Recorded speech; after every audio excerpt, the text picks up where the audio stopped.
got 6 quilts. This one is called This One's For Me. It's a traditional laurel leaf pattern.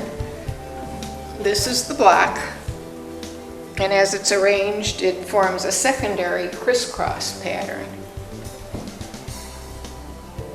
And it's traditionally done in either multicolor prints or this red and green combination. The border is my original design. Lots of handwork. This one was just something to kill time.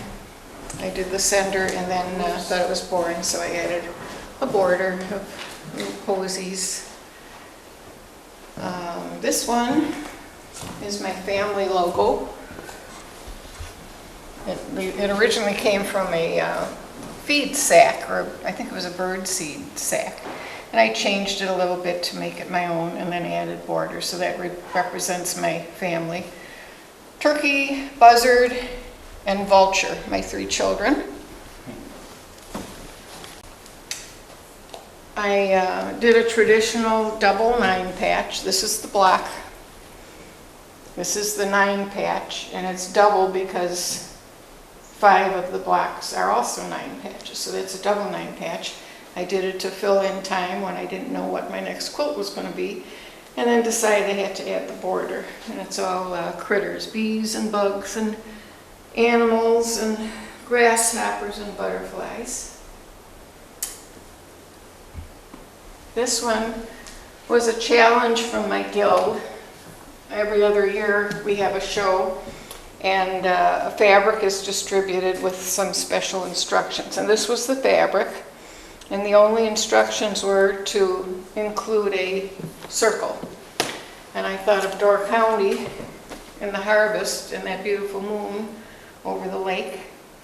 So this is called Harvest Moon. It was a winner at my show. And the one on the Oregon, I made this, or one like this, for my first grandson, and liked it so much I had to make one for me. It just got all different critters that have importance in our family. The pet bunny, the days we went frog hunting, and my son's pet blue newt, and there's my family's insignia again. So they're all representative of some family event. This one is a 9-patch variation. Here's the block. The larger 9-patch in the center makes it a variation, and here's the others. It's made by George Barr. It is using reproduction materials. Very soft and pretty. This is a snowball pattern. Very simple. Just a block with corners patched on, and when it's put together it forms this little secondary pattern. Those again look like historical reproductions. Can't remember the name of this one, and it doesn't have a label. Might be squared hips, I'm not sure. This is a patriotic one made by Peterson.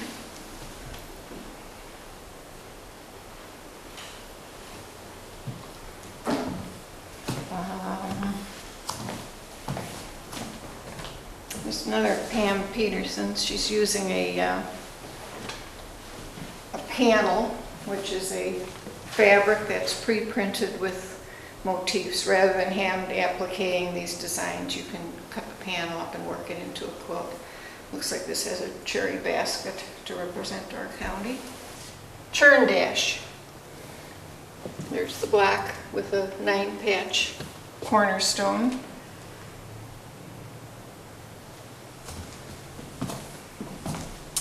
This one, Peterson. Oh, she doesn't name the pattern, but it's a star. If you look at it one way, it just looks like that shape, but if you look closer, the brown forms a star. That's a variation of a log cabin using 30s reproduction fabrics, very soft and pretty. If you're old enough, you probably remember your mother's aprons made out of that. Now, you use the term the block. What does that mean to someone that doesn't make quilts? Okay, you start with fabric. You get your design in your head, and you make templates or patterns, and you cut patches. And when you assemble them in a certain arrangement, those patches become the block. Here, this shows it. This is the block. This is the lattice, the area between the blocks, and where they crisscross, the design is often put, and that's the cornerstone. I'm Janet Diebner and live here in Sturgeon Bay and belong to the quilt group that's putting on, donate or showing many of these quilts. These are some which I made from Gresco fabric. Gresco is a business up in Ephraim that sells fabric, or used to years ago, and this is Al Johnson's Goats on the Roof. So I made a little log cabin with the goats on the roof, and I call it Let Them Eat Pancakes, and the quilting in the white are the circles of pancakes. The red and blue one, Table Runner, is a Gresco fabric called Fish Boil.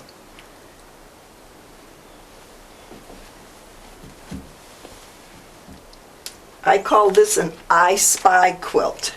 The back main panel is Gresco Cookie Cutters, it's called, and the front has scraps of sunglasses, trucks, rockets, flowers, and so young children can learn what things are by picking them out in the quilt. All right, what's next? This, I think it would look better if it was held up. Let me see if I can tell you what year I made this. 2005. This is a quilt that I made in 2005, but it has a very old-fashioned look. It fits in this log cabin setting. It's a basket of flowers.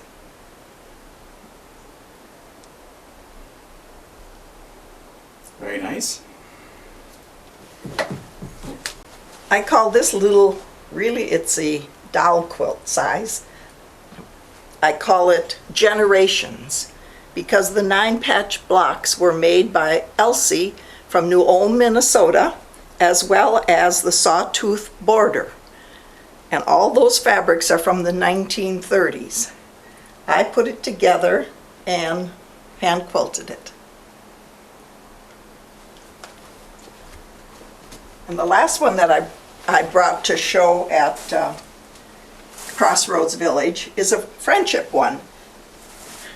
I'm in Florida in the winter, and the 30 women in that quilt group each made 30 9-patch blocks and signed their name.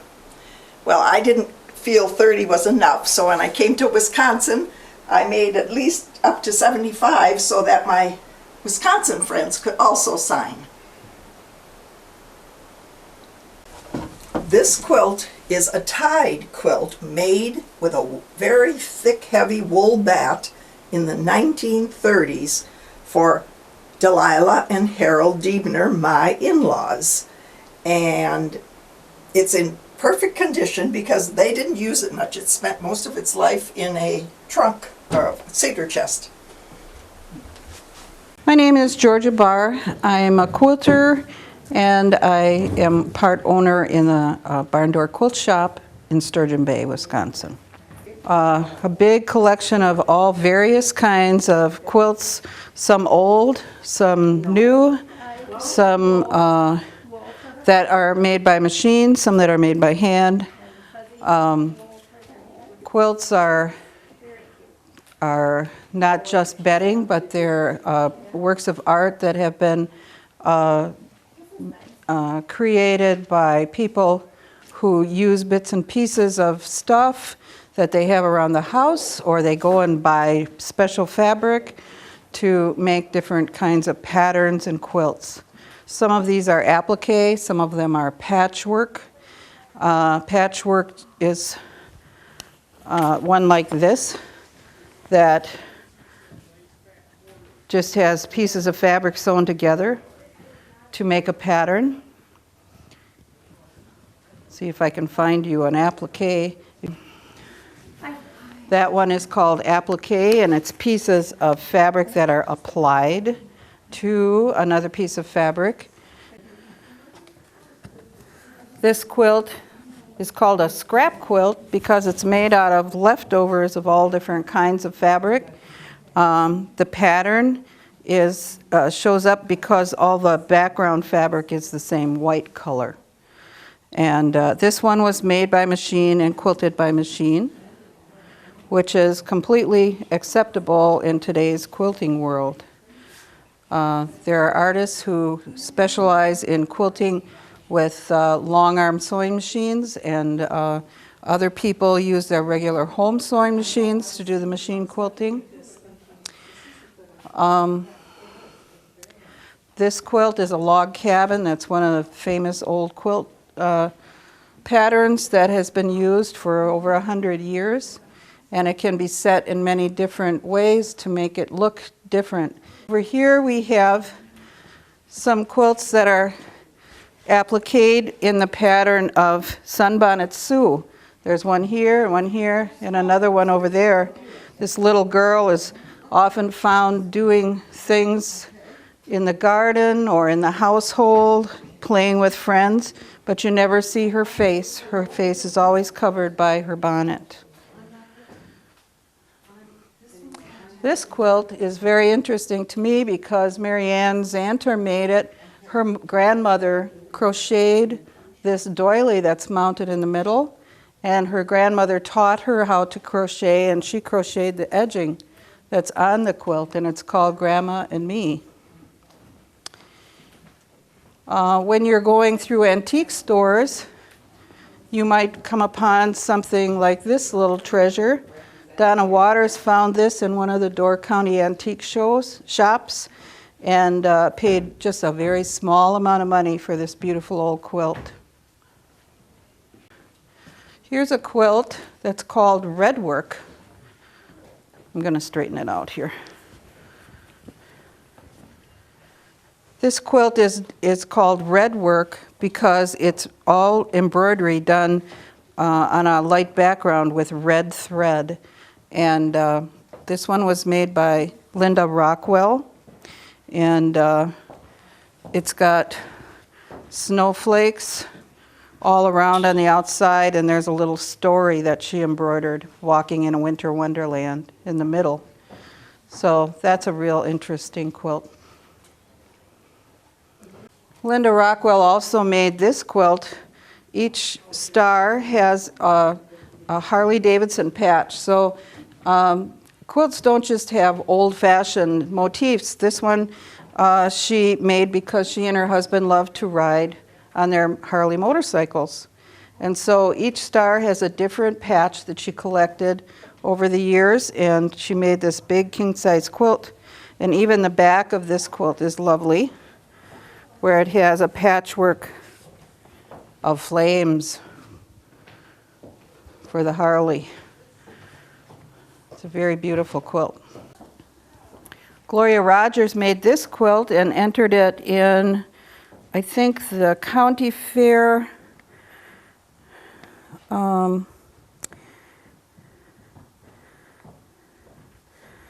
She calls it A Touch of Pennsylvania Dutch. It won a first prize in the contest that she entered it in. We have 3 quilt guilds in Door County, and one of them is called Door County Quilters. And several years ago, Door County Quilters, that meets on Tuesdays at the library, had a challenge to make a cherry quilt. And this is one of those. It is a crazy 9 patch with applique and patchwork and special stitching on it. And every year, each of the guilds does a challenge where they challenge the quilters in their group to do a special project. Here's a quilt that's very modern and interesting. Most of the time, quilters strive to achieve precision in their piecing. This one is all cattywampus, and that's how the quilter intended it to be. This one is by Peterson, and all the bright colors and the strange angles show that it is what is called modern quilting in these days. It's not striving for perfection, but just color and energy and something really interesting to see.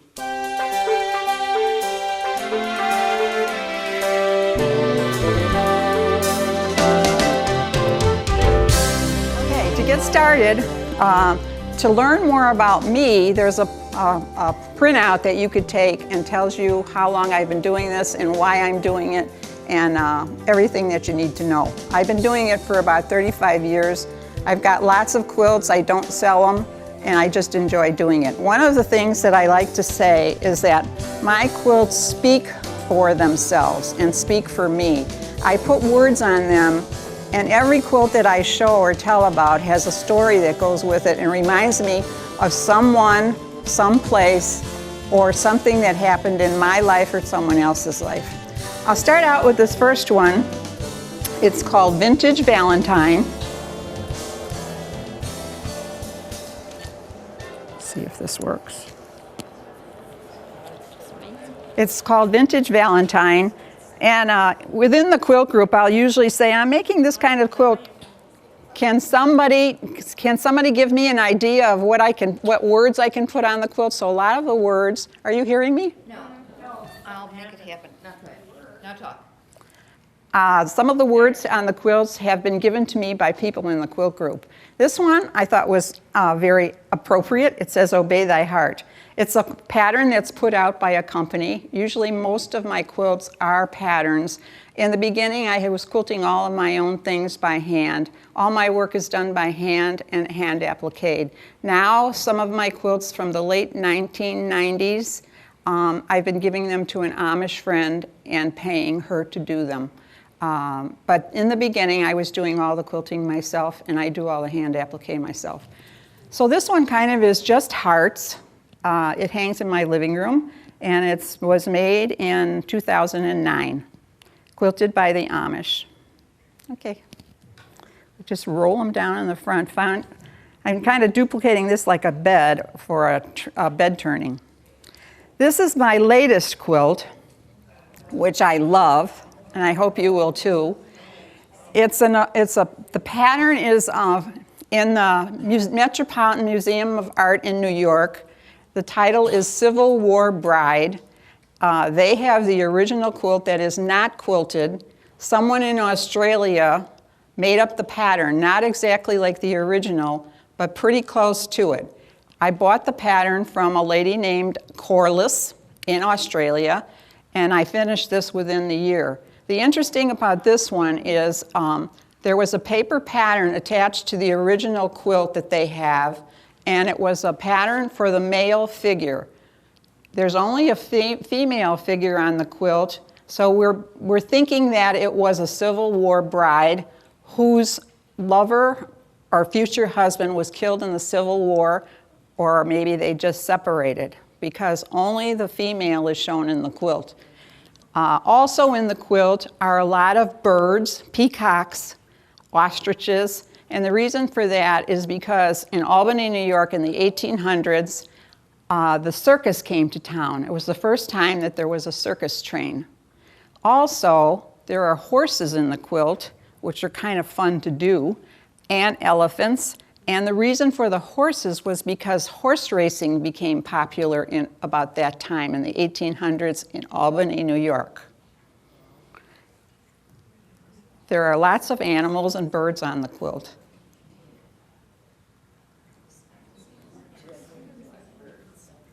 So if you're ever in the Metropolitan Museum of Art in New York, check to see if this quilt is there. I'd love to find out.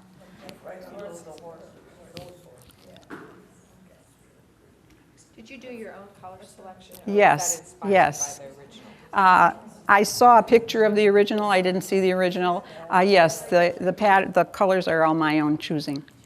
This quilt won Best of Show. It's called Museum Rose.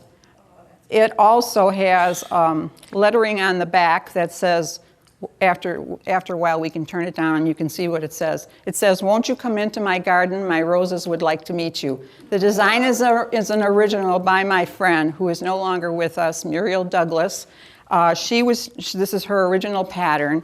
She was teaching the class in Illinois, and at the time that she was designing it, I was making the quilt right along with her. She's no longer with us, so this quilt is real important to me because it reminds me of Muriel and all the wonderful quilts that she did and we did together. This quilt was also in the quilt engagement calendar, where there's a copy of it back in the other room where I was published. And then another gal from Manitowoc also made this quilt, and Carol Dunklau, right. We were trying to think of the name.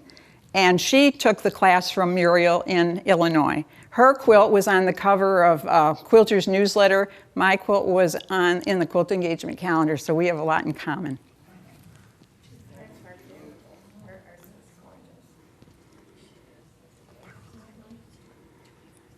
This one I quilted myself.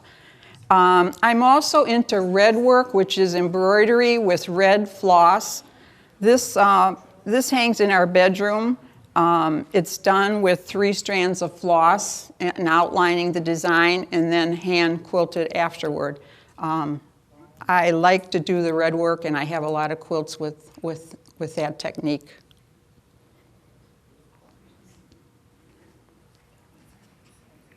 This is one of my early quilts, probably in the 1980s. When I lived in Illinois, I was in a group called Faithful Circle Quilters. It's a Baltimore bride quilt.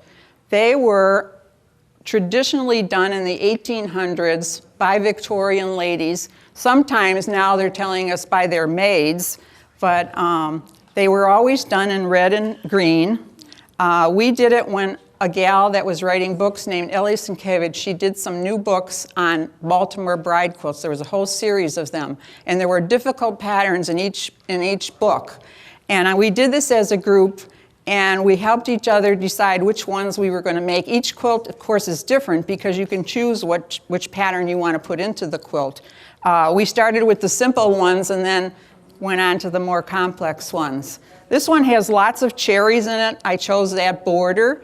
Probably there's not another one that looks like this because each block was chosen by the individual. I used to know how many cherries were in there, now I don't anymore. 21 per bunch of Is that right?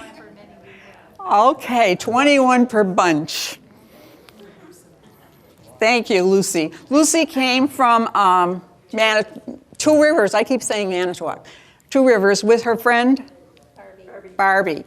And Lucy is also a wonderful quilter, and she's involved with the RAR gallery in Manitowoc, right? Manitowoc.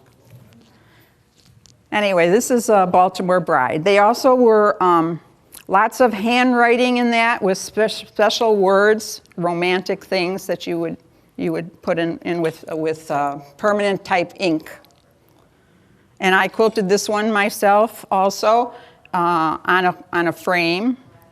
And took me a long time to do. Usually when I was doing them myself on a frame, it would take about 2 years to get one completed. So it's really nice now I can do the quilts and then just send them off to somebody and pay them to do it. That's why I feel my quilts are more valuable, because I am making an investment of sorts. Thank you.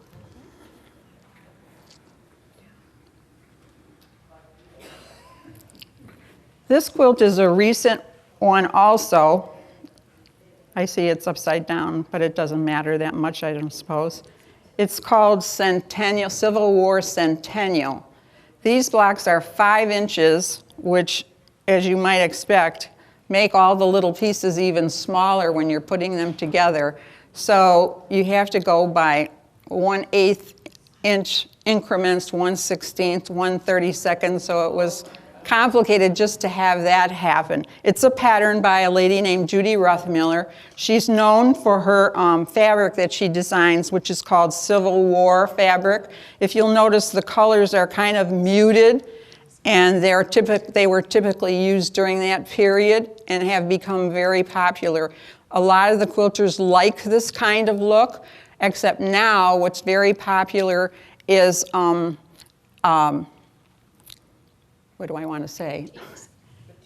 Batik fabrics, which are much, much brighter and give you a visual impact almost immediately. As you'll notice, you'll not see any batiks in my collection, although I love them too. So this was, each one has a name, and were a lot of fun to do. Oh, I forgot to tell you one thing about it also, which is really important. I belong to a group in Illinois of 12 friends, and every year we choose a design that we want to make, choose a quilt. They all choose it because I'm the only one living here. And there's a book that gives the patterns for all of these, and so we divided the patterns amongst ourselves. There were 5 of us doing it. And so we only had to make 20 of each block, so each person got one of the blocks. In other words, we just got to pick the colors for one block and repeated it that many times, as many people as were participating. And so in 1 year's time, we completed a whole quilt. And then we put our own fabrics, our own colors in the borders. So each quilt is original to the degree that you're designing it yourself once you get all the patterns. What's nice is on a monthly basis, I was sewing them together as they came. And we're all of the same skill level.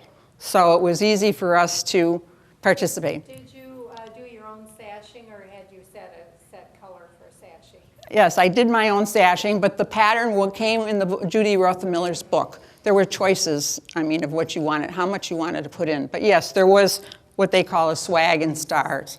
But my friends now, some of theirs look totally different. I forget now how many blocks there are. There are a lot of blocks because they're 5 inches.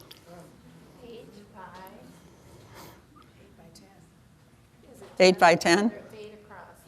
I can't see on it. This is a favorite one. It's called Postcards from the Past. It's made for my granddaughter, and I keep taking it back from her. My daughter keeps it on a closet shelf, so it doesn't really matter. This is a pattern. She's afraid to use it, and I tell her, go ahead, use it, but I keep taking it back for shows. It's kind of a fun quilt. It's called Postcards from the Past, and the little thing in the corner is supposed to depict a postcard. Robin Pandolf was the designer. And then the neatest part about it, which I added to my quilt, the other quilts, and in her pattern, they don't tell you to do this. With each pattern, she has a psalm that she's copied.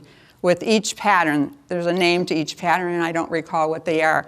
But what I thought would be fun, knowing that I like to put words on my quilt, I copied the writing of the psalm, and I put it in the border and embroidered it in brown floss. And if I knew what they said, they're beautiful little sayings that I probably should write down somewhere and be able to repeat them. And that was because it's a postcard, and that was the writing on the postcard. You just said you embroidered in brown floss. Are all of your words embroidered? Not all the time, no. You'll see some quilts later on. I can't bring all my quilts, but I brought one where I usually applique letters. You'll see how I do that. And I have a set of letters that started with my friend Muriel. She's the one who designed the Won't You Come Into My Garden quilt, and she was putting words on the back of her quilts. And then I thought, well, let's put words on the front of the quilt. And so now I love to do that. And if anybody asks me for advice for their quilt, I'll tell them put words on it. Thank you so much.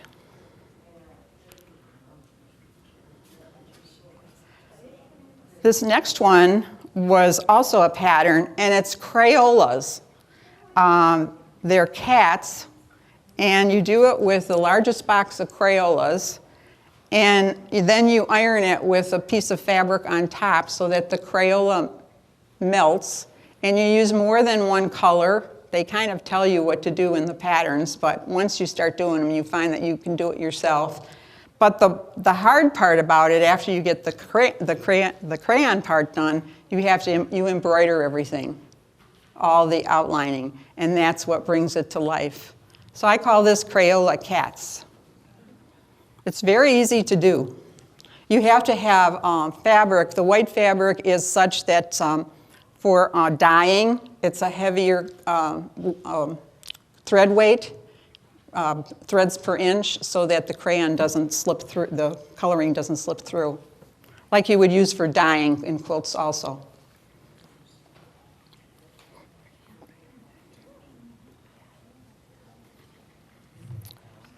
This is another Muriel Douglas design, which also Carol has. She won Best of Show at Evergreen with this quilt. It's called Autumn Gathering, and on the back there's a script lettering that says Autumn Gathering. It's Muriel's design. And I think the fun part of it is the birds in the border. There's kind of birds marching along in the corners, and some pears, and kind of gives you an autumn feeling with the coloring in the quilt. This one I also hand quilted. Most of these, the earlier quilts, I was still hand quilting them myself.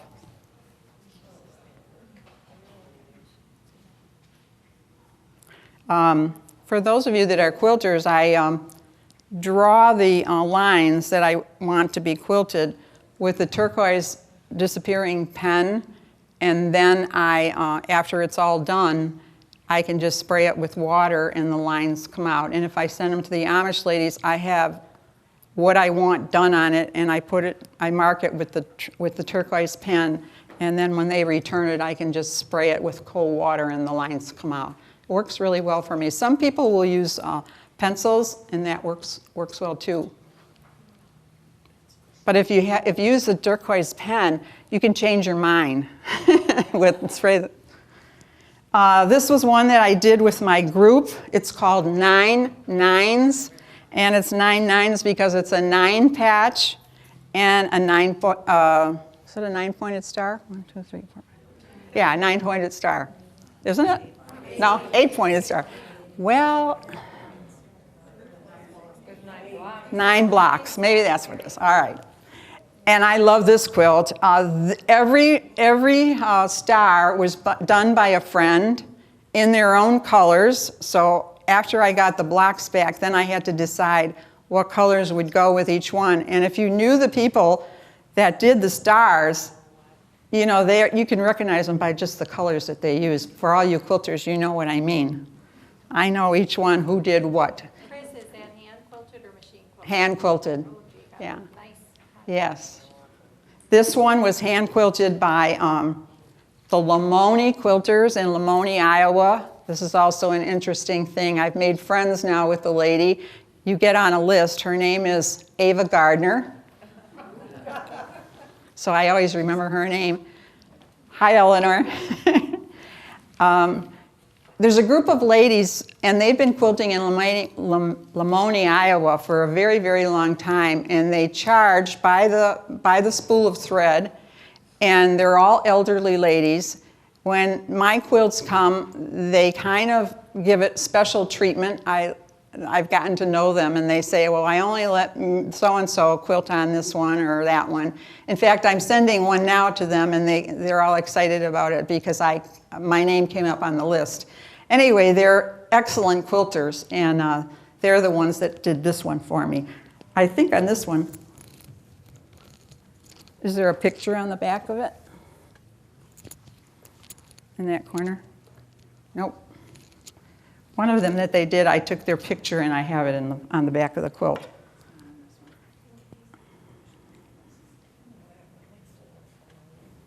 Look at the feathers in that border. Didn't they do a nice job?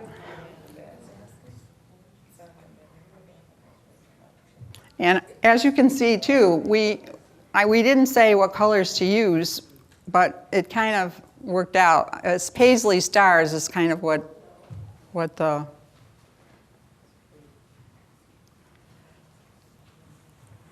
This is one that I did some time ago, and as you can see, it has the lettering in it. This also was done by the group with baskets, and we all did the baskets in shirting fabric. Quilters probably know what that is, shirting fabrics. And we each did so many baskets, and by the end of the year, there was enough for all of us to have a quilt to make. Some made 3 or 4 quilts with it. I usually make 1 quilt and then do an original border. And in this border, I put the words on the border, which in this one it says, "Let there be laughter, sharing pleasures, from these little baskets overflowing with sweetness of friendship." The name of the quilt is Friendship Basket Bouquet.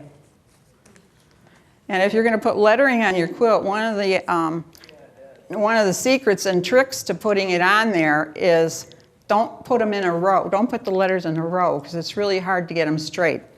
Put them, at an angle at different levels, and nobody will know if you're crooked or you're straight.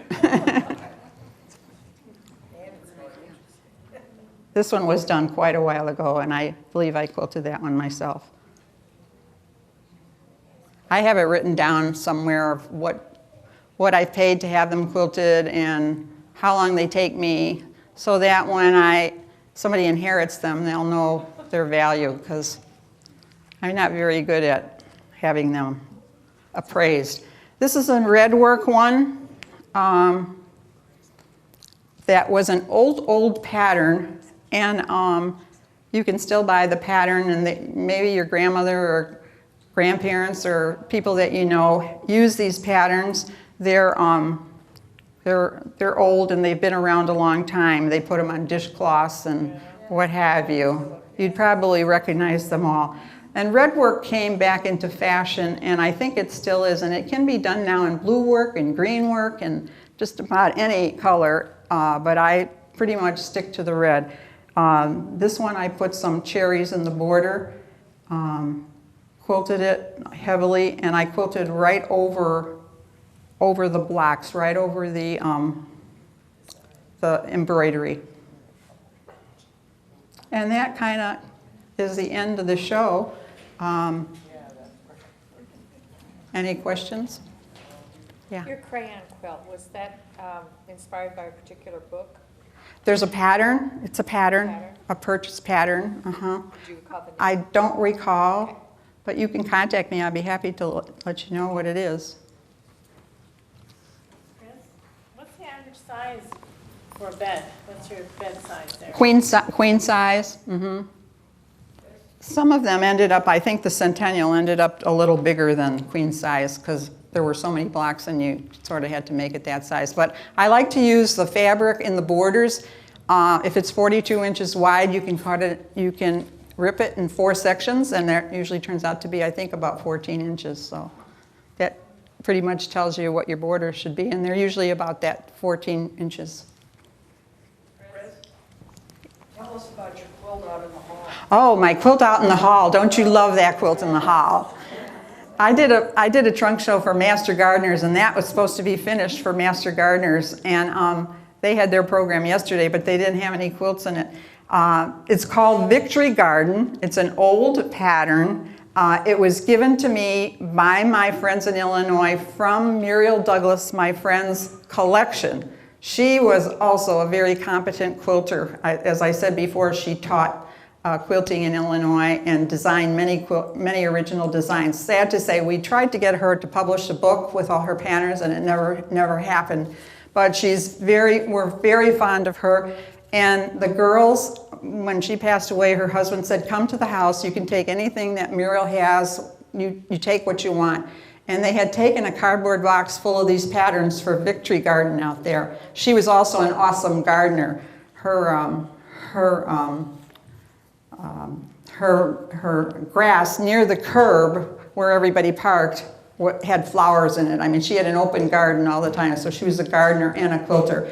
So anyway, I got the patterns for Victory Garden because they said, "You're about the only one that I think would be serious enough to do it." And that quilt is just awesome. It had all the pieces in it. It was probably done in the 80s, and there was a sheet with numbers, and each little piece of fabric, if you look, there's asparagus parts in it, and each one of those pieces had a number attached to it. So I had to take the fabrics, put the number on there, and make sure where each piece of fabric went in the design. And it's just an awesome pattern. I have never, the lady is Carol. Susan Powell. Susan Powell, okay. You have one of her most recent patterns. Well, I bet it's not. I found it recently that there are 3 Susan Powell patterns, and they are all at the Cape Facet website, which is Glorious Color or something. And if you scroll down to where you see applique, you can find the Susan Powell. And she's a really neat designer. The one Judy's talking about is called Dream. Celestial Dream, and it's gorgeous, just gorgeous. And we hope we'll get to see that quilt sometime when you finish it. How is it? I've done the biggest, well, it's all different squares and rectangles put together. It's very strange. And I've done the largest one, which is the center. And I have to stop and do something else, and then I'll go back to it. Yeah, Susan Powell's a neat designer, and I've tried to research her on the internet and haven't been able to really find her. And I think this victory pattern was probably going to be a block of the month where quilters know that you get all the materials from the company and you make the quilt with what they choose. Well, I never do that. I always use my own fabrics. But in this one, it was a real good experience to not match your fabrics. I mean, if you look at that quilt, there's nothing matched, and yet it looks like a painter had painted it with the kind of fabrics that was used in it. I know there's some painters in the audience back there, and if you look at that quilt, that is typically what you would think if a painter would do on their palette. Did you have a question? My question is, how do you store these treasures in your home? What do you do to... I fold them lengthwise in thirds, and then I just have them on a table in a bedroom, folded up, one on top of the other, but I unfold them a lot. They aren't often used to sleep under. I've been doing more trunk shows, and I'll put them on the bed every now and then, but we don't really sleep under them. If we have them on the bed, we'll roll them down as a bedspread would. And I have quite a lot of them. Yes, Carol? Do you ever wash them? I have not. In one case, We didn't hear the question. she asked if I washed them. I had a bad experience with one that sometime I should show it to you in a trunk show with some red fabric. I wash all my fabric before I make a quilt. Absolutely, absolutely, because reds and other colors greens and blues will absolutely, red especially. And I had made one and washed it, and it was a disaster. I mean, it just was faded, especially red. So be very careful if you're going to be using red in your quilt. Make sure you wash that fabric first. That's about it. Any more questions? Thank you for coming, and I hope you like quilts.